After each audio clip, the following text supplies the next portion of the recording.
Welcome to Causes Getting Attention, a digital marketing podcast for nonprofits. I'm your host, Jason Birch, and here's a little taste of what you're about to listen to. Enjoy.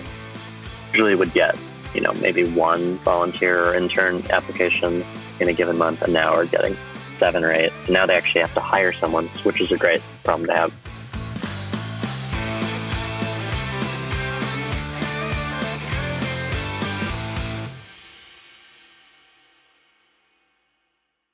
Welcome to episode 2 of Causes Getting Attention, a digital marketing podcast where we interview nonprofit marketers and industry professionals on how they're leveraging digital channels like email, social media, or content marketing to reach their organization's goals. In this episode, we have the pleasure of sitting down with Grant Hensel, founder and CEO of Nonprofit Megaphone, which is an organization that specializes in managing Google Adword Grants and campaigns for nonprofits. Grant, thanks for taking the time to join us today. We're really excited to do a deep dive into how nonprofits can get the most out of Adword Grants to bring awareness to their cause and, of course, revenue. Glad to be here. So, Grant, tell our listeners a little bit about your background and how you ended up working with nonprofits. Absolutely. So people make fun of me because our work is with the Google Ad Grant, and my name, of course, is also Grant. So some would say that it was destined since my very birth. But no, in actuality, I've known for a long time, ever since I was very little, that I wanted to be an entrepreneur. And I also knew that I wanted to, in some way, make the world a better place through my work. I was exposed to the nonprofit world in college. I was a contractor for a marketing company that did work with nonprofit organizations and other types of businesses and so forth. And it struck me, we did a lot of different things. We did the full gamut of services, but it struck me at the time that the Google Ad Grant was always the most impactful service of the things we did. We'd always do that first, and then we do other things afterwards, which is kind of interesting. Understanding what the levers are in an industry, and that seemed like lever. And then I forgot about it. And I went to work for a large consulting company doing data and analytics consulting, which was a great experience, building dashboards and reporting for very large organizations. And I was the director of marketing for an IT company as well in Connecticut, which was a great learning experience also. But there was always that itch to be doing something for nonprofits in the nonprofit world. And I actually started Nonprofit Megaphone at night. About 2.5 years ago, we started doing it at night, very part-time, slowly started to grow our team. And then eventually it was at a point where it was big enough that it could become my full-time occupation. And we've been growing from there. So that's sort of the quick story. Some would say it began at birth, but the answer would be began 5 or 6 years ago. So your career kind of, and your background kind of prepared you for this. And it's really interesting how that just kind of happens overnight. I kind of experienced that in this website and this podcast and everything. It's just one day you have an idea and you just go for it, and it just evolves into something that you just never could have imagined it evolving into. I remember in the early days, we thought, wouldn't it be incredible if we could work with 10 nonprofit organizations? We could have 10 clients that we were working with. It seemed like the biggest dream. And then 2 weeks ago, we actually reached 100 clients, which was exciting. We're at 109 right now, I want to say, which is just wild to believe. And I'm sure you've probably had these experiences already. You start to see the little tiny idea that you had begin to grow and begin to actually put down roots. It's just a cool feeling. Yeah. And it's, I think a lot of people don't understand how long that process can kind of take. And for you, how long did it take to go from 10 to 109? A long time. So if you looked at the timeline, if you plotted them on a graph, it took us 6 months to go from 0 to 1 clients. And this is very part-time, but still, that is, that's a long time. And then it took us another 6 months to get to 5. So in our first year, maybe it was 6. In our first year, we went from 0 clients and just a really long, painful process of trying everything and learning the hard way that ideas that we had actually were not that good. But once there's a click that happens and there's a change. And then by the time we got to maybe 10, we had started to build a process. We'd started to understand what it was. But for us, it was the free trial was a significant change, because when we take the risk, they are much more willing to experiment with the Google Ad Grant. Whereas before, we were asking them to take the risk by starting to pay us right from the beginning. So that was what changed it, but really long process in the beginning. Lots of times where we thought we should just quit. This is a dumb idea. No one actually wants this service. Yeah, self-doubt can eat at you. So tell me a little bit about what the Google Ad Grant is. I am a complete novice when it comes to any type of PPC or pay-per-click ads. I think I've dabbled a little bit in Facebook and Twitter, and I think I've run 1 or 2 Google AdWords campaigns, and it failed miserably, but it was a pretty fun learning experience. It's a great question. The Google Ad Grant has been around for about 10 years. Have you ever heard of Sheryl Sandberg by chance?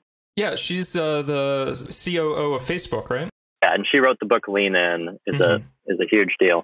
She actually used to work at Google, and she started the Ad Grants program during her time there, which was cool. I actually didn't realize this until we met with the current Google Ad Grants team, and the woman who runs it, Michelle, just mentioned that in passing, and I thought that was so cool. So that was how it started. It was designed to be a way for nonprofits to also benefit from the powerful force that is Google AdWords, without being able to necessarily afford it, since many of them have more constrained budgets.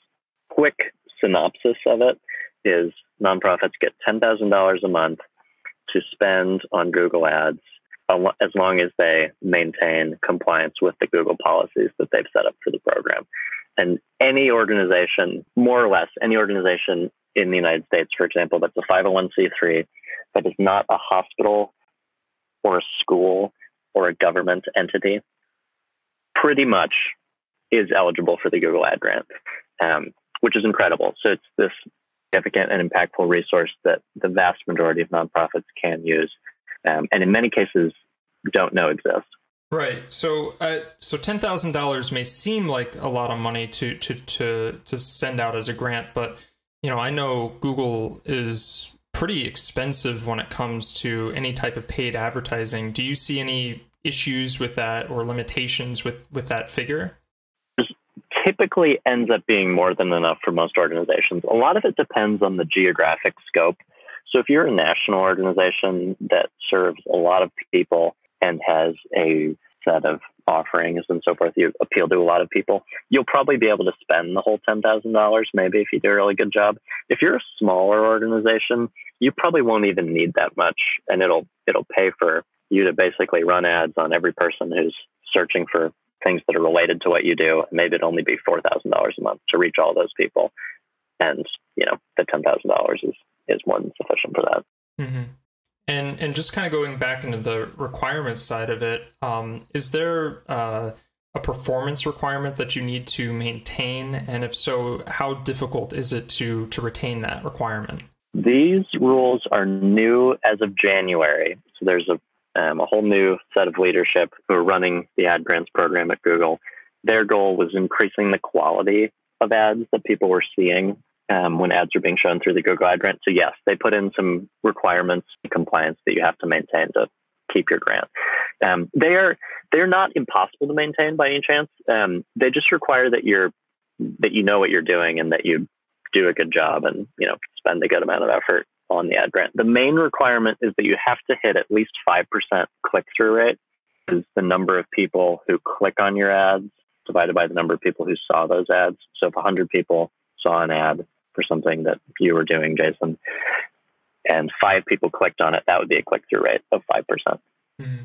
And at least 5% click-through rate. And they'll give you a grace period. If you miss it for a month, you can get back on the train the next month. That is the main requirement. And that's probably the hardest. It just means that you have to run ads that are relevant and make sense and send people to a good landing page, possible by any means. There are also rules on you have to have for how your campaigns and so forth are set up. So you have to have at least 2 ad groups in each of your campaigns. We can get into what that means, but you have to have at least 2 ads in each ad group. You have to be using site links. You have to be tracking conversions through Google Analytics. You have to be checking in on the account regularly and making changes, things like that. Right, something you would probably already be doing if you were involved in that process anyways. But yeah, no, I've heard, or at least I've read about the having that click-through rate as a requirement, and I wasn't really sure if it was how difficult it was to retain that. So walk me through the application process and in as much detail as you can. What does it actually take to get approved for the ad grant? If it's helpful, I'll give you the detailed version. And if folks listening, this isn't relevant to them, feel free to fast forward or whatever. But I'll give you the detailed version in the hopes that someone out there is actually in the process themselves and that it might be helpful. So there are a couple steps in the process. The first step is that you get approved as a nonprofit for a Google for Nonprofits account, com/nonprofits. And to set up your Google for Nonprofits account, you will have to validate your 501c3 status as you to do through a third-party organization called TechSoup. TechSoup does this validation for lots of different organizations, and Google is one of them. If you already have a TechSoup account, you can log into your TechSoup account. You can get what's called a validation token. You can put it into your Google for Nonprofits application, and you'll basically be instantly approved. If you don't yet have a TechSoup account, you'll have to go through the process, and there's a link, and you go through the process to set up a TechSoup account. It takes some time. They are very busy. I think that their sort of staff is at capacity. So that may take a couple days, a couple weeks. They do have a pretty good phone support team. Email support we've had less luck with overall, but still worth a shot. We actually have, in our organization, we have a full-time person whose only job is to get people approved for the ad grant. There's so many little things that can happen in so many little edge cases. But anyway, once you have a token, you put it into Google for Nonprofits, and you'll hit apply. And if everything is all set up, you'll be instantly approved, and that will be great. One thing that can happen, though, is in some cases, someone else has created a Google for Nonprofits account in the past. Maybe it was a past staff member, maybe it was an intern who was a little bit overzealous, and now the login information has been lost in the sands of time. In that case, fill out another little form where you're requesting access from the previous admin. The previous admin will get emails from Google over the next 14 days saying you have a test, do you approve this, do you deny it? Are you going to do nothing? If they do nothing, as is typically what happens if it was an intern whose email account doesn't exist, then you will be given access to the Google for Nonprofits account, is step one. And that is actually oftentimes one of the harder steps. So if you've gotten that far, you're doing a great job. Then from within Google for Nonprofits, you to apply for the Google Ad Grant. And if you click that button, it will give you instructions on what to do. So what you do is you create a new AdWords account and you follow all of their instructions. So you don't put in billing information, campaign, which makes sense for your organization. You create 2 ad groups, which are essentially collections of ads and keywords with targeting. And then in each of the ad groups, you create at least 2 ads. You add site links that appear under the ads to let people go to different pages on your site as opposed to the main page that the ad's sending them to. And then you set up Google Analytics conversion tracking. So you make sure that you have Google Analytics installed on your website, at least one goal. You assign a conversion value to the goal. You link AdWords to Google Analytics, and then you import that goal. These things, there'll be a red bar across the top of the screen the whole time that says, please enter your billing information, your account's not active. And it's very important that you don't enter your billing information, because if you do, you have to start the process all over. So you finish all these steps. You then just take your Google AdWords customer ID, Google AdWords application in Google for Nonprofits. You click submit, and then you wait a couple days. It really depends how fast you get approved. Sometimes it'll be 24 hours. Sometimes it'll be a couple days or a week or two. But you'll get an email when that's approved, and then you'll be all set. There are things that can go wrong in this process. We've had rare cases where organizations had an AdWords account and they just don't have access to it. So there's a whole process you go through to regain access. There are other things that can go wrong, but that probably 80% of organizations will go through, and it'll all work smoothly. Overwhelming level of detail there. Yeah, no, there's a lot just to setting it up, and I don't think we've even got started yet on the ads. So what, in your opinion, are some of the pros and cons versus doing this in-house versus maybe outsourcing this to a consultant or an agency? I mean, take everything I say with a grain of salt, obviously, because we are an agency. Sure. I would say the organizations that we typically work with are organizations where there's a lot going on in the marketing department, who has a real comfort and familiarity with pay-per-click marketing and AdWords in particular, because it's pretty different from even Facebook ads.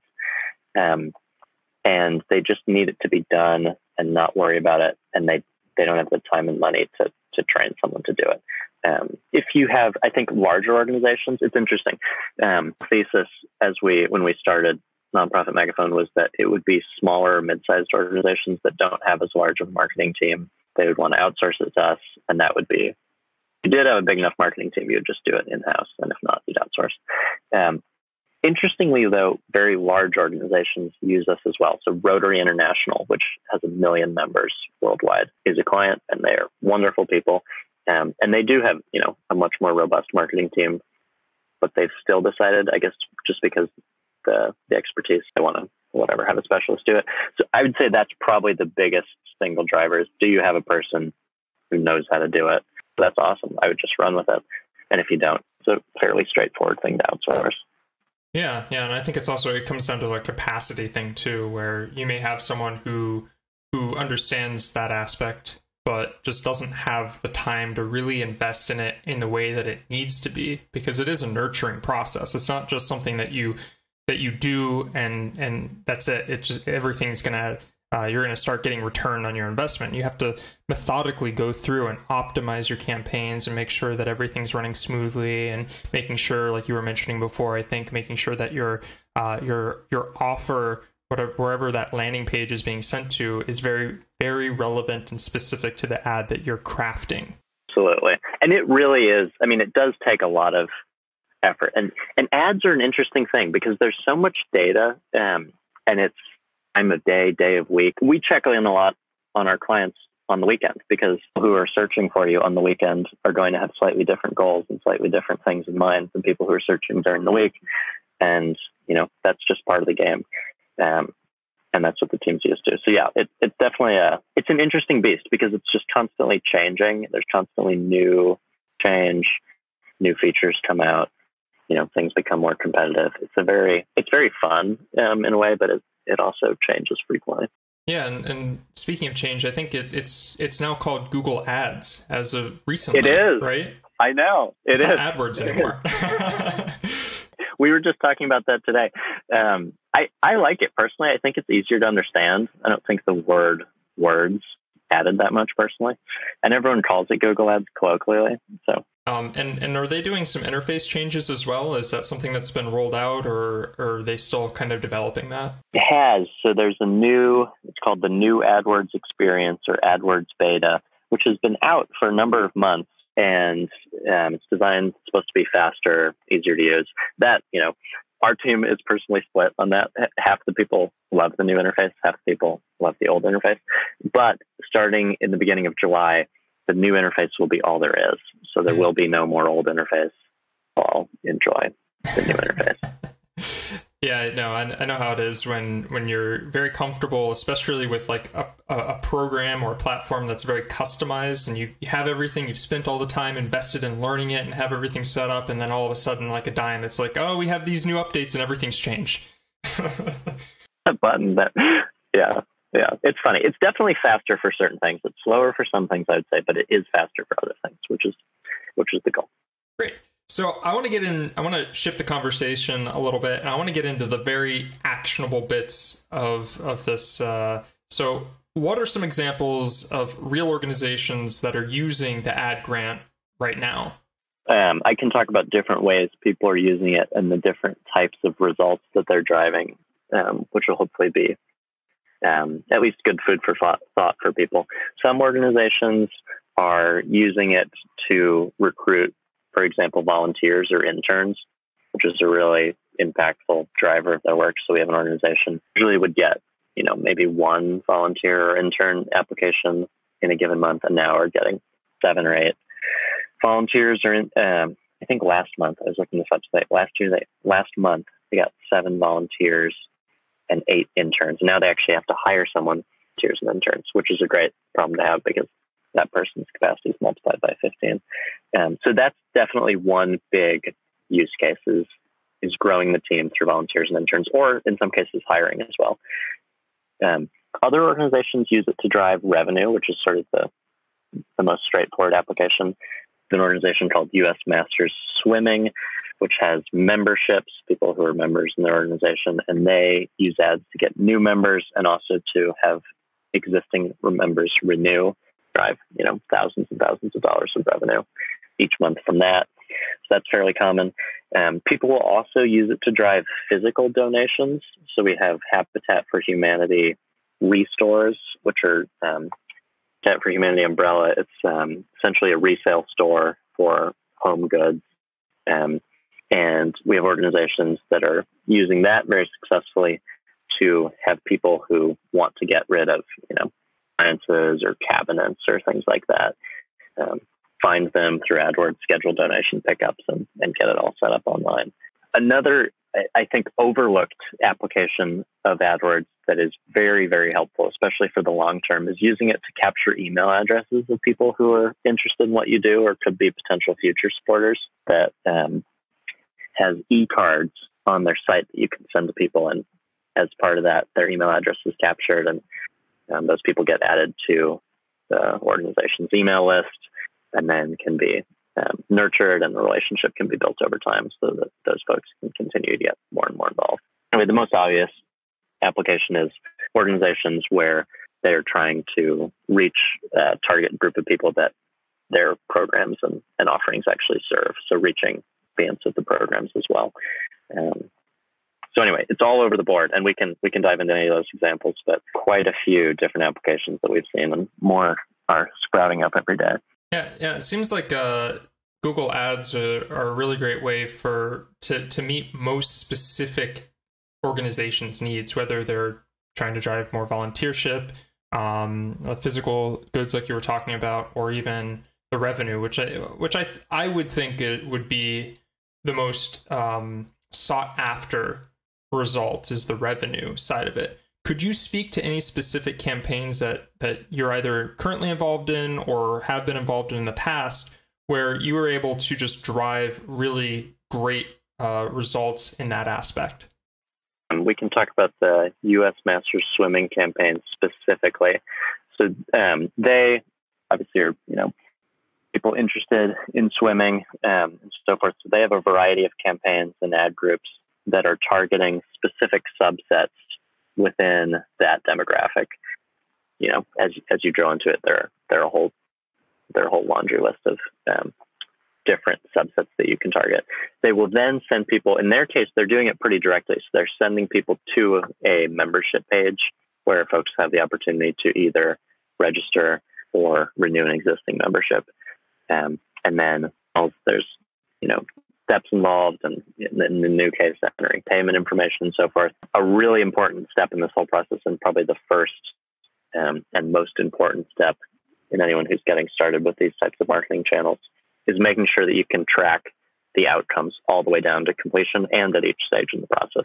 Being on the membership page, how many people are beginning the membership process, how many people are actually finishing it, and what does that represent in terms of revenue. So all of that tracking is set up so we know exactly how it's working. For them, it's been very, very successful. So I should have the numbers, but it's many thousands of dollars each month, is being driven specifically through people landing on those pages. That can be tracked in Google Analytics, so you know exactly how folks got there and then what they do when they land. So how important is the landing page itself in terms of the structure? I know that Google also kind of assigns a relevancy score. Can you speak a little bit about that? Right. So what you're referring to is the quality score for that's assigned to ads and keywords.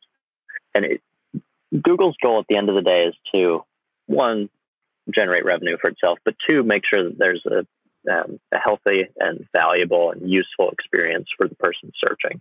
Quality score is an attempt to get a sense for that. So if someone puts in a keyword to that keyword, and if they click on your ad, is the landing page that they go to relevant to what they were actually trying to find? Then Google will penalize you. They'll give you a lower quality score, and you'll have to bid more to get the same person. You'll have to pay more to get the same person to come to your website. For a really good experience, very relevant, makes a lot of sense, then you'll have to pay less. Google will reward you for that. So the landing page is massively important, not only because of the quality score, but also because of how significantly it improves your chances of actually having someone perform a conversion action and do something that's valuable once they land on the site. And if you don't have relevant enough for the keywords you're trying to target, Google will not show your ad to that many people because it's effectively degrading the search experience for them to land on a landing page that doesn't necessarily make sense. And there are a number of components of that. So is the landing page mobily friendly? If people are viewing it on a desktop or on a tablet or on a smartphone, of most organizations' traffic will come from smartphones. So when we look at landing pages, we would recommend people look at them first on a smartphone. When you're doing mock-ups for a landing page, look at it primarily in terms of what will this look like on a phone, because that's how most people will be seeing it. I can talk on that for forever and ever, but yes would be the answer. It's very important. So what are one or two design aspects outside of the mobile mobility? Because I think a lot of people kind of understand that mobile first is kind of just the way that things are these days. And I think that you're right. I think people do need to check it because there is a slower adoption rate to it, or maybe it's just not, maybe it's an afterthought. But what are one or two things that you would suggest having on that landing page that really helps drive that performance and getting those conversions? I would recommend is having very good tracking capabilities on the landing page, because if you can't measure it, you don't have data on it, it's going to be very hard to improve it. There are a number of free tools that oftentimes nonprofits haven't heard of that allow you to watch sessions of users who are landing on your landing page. A free tool that we use for a number of clients is called Mouseflow. They have a free plan, which will probably be plenty for you. And what it lets you do is see, scrolling down the page on average, where are they clicking? And you can actually watch individual sessions. So you can see, okay, here are the 10 people that viewed this page today, and there's a play button next to each of those sessions, and you can actually watch them scroll or move their mouse or click on things and have it not work, or click on things and go to other pages. It's almost like you're watching over their shoulder. And this is an incredible way for people seeing the information I want them to see. Is it confusing? Are they getting lost? How long are they actually staying on the page, and what's sort of their pattern of what they're reading? Yeah, absolutely. I haven't heard of Mouseflow. I'm familiar with Crazy Egg and Hotjar. I think Hotjar does something similar to the video capture. And the thing that I love about that, and like you were saying, is you can test how people are experiencing that page. If you have a video at the top of the fold of the page and no one's clicking on it, then is that video very useful? And if you can tell that from the data and from the tracking, maybe you can tailor the page in a better way that can get the right information in front of the people, and then perhaps increase that quality score that you were talking about to help drive down the cost and increase the conversions. Another problem we'll see is having the call to action buttons be too low on the page. I was looking at a page this morning for a client that we're trying to improve conversions on, and the conversion buttons were most of the way down the page, and we looked at the heat maps and the scrolling. Only 50% of people who viewed the page got down to the call to action buttons. So they didn't even have an opportunity to, because they never saw the button. So it's little insights like that you can compound on over time that over the long run really significantly improve things. And I would just add to that, this is where A/B testing becomes so important, not just on the ad side, but also on the landing page. Is your copy appealing? Is your message clear? Are you getting your points across? And like you were saying, I think having the call to action at the top of the fold is, it seems to me at least, very industry standard in a lot of cases. So I wouldn't be surprised if they have really good results after making that change.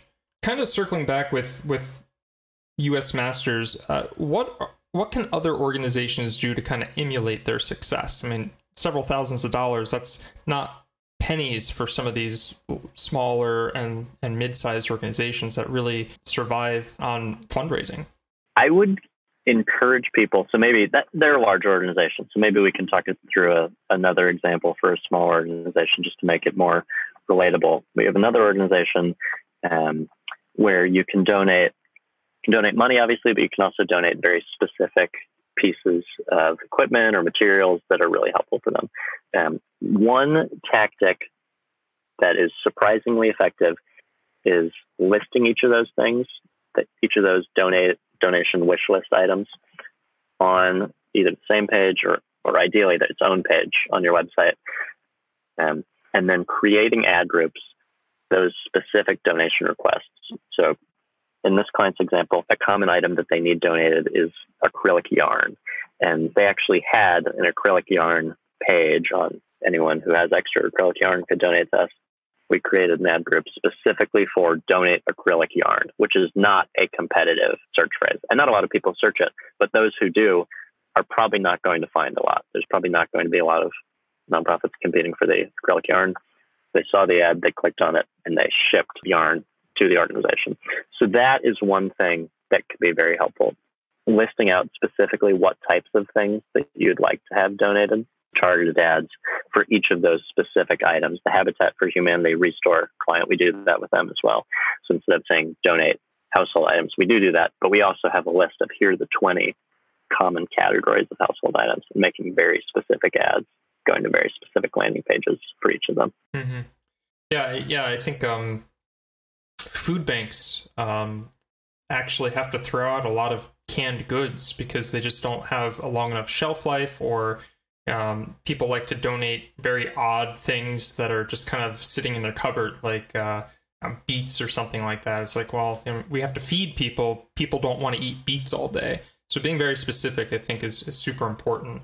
And you're going to have to satisfy my curiosity here. What was the acrylic yarn used for? This is for an organization that provides residential treatment for younger kids who need behavioral health. They have a creative outlet program where people create artistic projects and things as part of a sort of a creative therapy process, and taken directly from their website. Can we donate the actual item? Yes. The most needed item is acrylic yarn, medium gauge, such as red heart, plus knitting needles and crochet hooks, and so forth. So it's a input for a essentially art therapy class, which apparently goes through a considerable volume of acrylic yarn. Wow, that's awesome. That's great that you guys are doing that type of work and really getting those results for people who are really in need. I think the question on some people's mind might be, what kind of advice would you give to an organization that's really thinking about diving into ad grants? Biggest thing I would think about is, what are the outcomes that you want to achieve through ad grants? Begin with the end in mind. And then specifically, who are the people that you want to reach? And what types of things are those people interested in? The ad grants significantly better if your website has interesting content on it that your target audience would be interested in learning about or reading about or would be searching for. Very few people. So the acrylic yarn is a wonderful example of very specific ads accomplishing a very specific outcome. That said, most people do not search for things like donate acrylic yarn. But those same people who likely to support an animal shelter are searching for other things. Maybe they're searching for information on rescue adoptions, or they're searching for information on different types of breeds of dogs, or they're interested in hearing the stories of people who have adopted in the past, and so forth. And making sure that you have that type of content and begin to build a relationship will make you significantly more successful with ad grant. And we think of it as a funnel. So there's this big universe of people that could potentially support you. What content can you have on your website that would be interesting to them? What ads can you run to get them to that content? And then once they land there, what can you do to start getting them involved in some way? Can you capture their email address? Can you have them follow you on a social media channel, volunteer?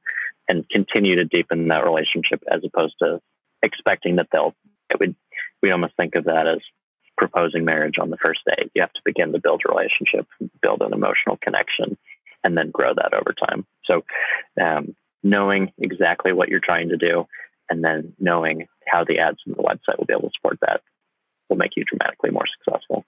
Awesome. And, I think you kind of touch on a really important part, knowing your audience, doing that persona research. Do you have any advice on how organizations can really go about doing that type of research in a way that it aligns with their goals for the ad grant? From a marketing background, we come in and there's the sense of have you built a persona for your ideal supporter or ideal volunteer? We have found that organizations typically know their communities really well. They have a really good sense because there's so much often face-to-face interaction with different people that support them. And so they have a really good sense of who they are. And so it's just capturing that information and making sure that being reflected and utilized when you're running your campaigns. I would say the vast majority of the organizations we work with know the interests, know the psychographics of their target population. And then it's just sort of the experimental and creative work of figuring out, knowing that what we know about that audience, probably going to be searching for through Google and then market content that will be appealing to them. Well, Grant, this has been super comprehensive. I think I'm going to go out and start my own AdWords campaign right now, or I'm sorry, Google Ads campaign. I want to make sure I'm getting the right technical words in there. Is there anything else that you want to add before we kind of close this episode out? The only thing I would say is I would just encourage people to look into it. It's such a powerful lever. We've seen it be successful for not hundreds, but dozens and dozens, over 100 organizations of all shapes and sizes all across the country.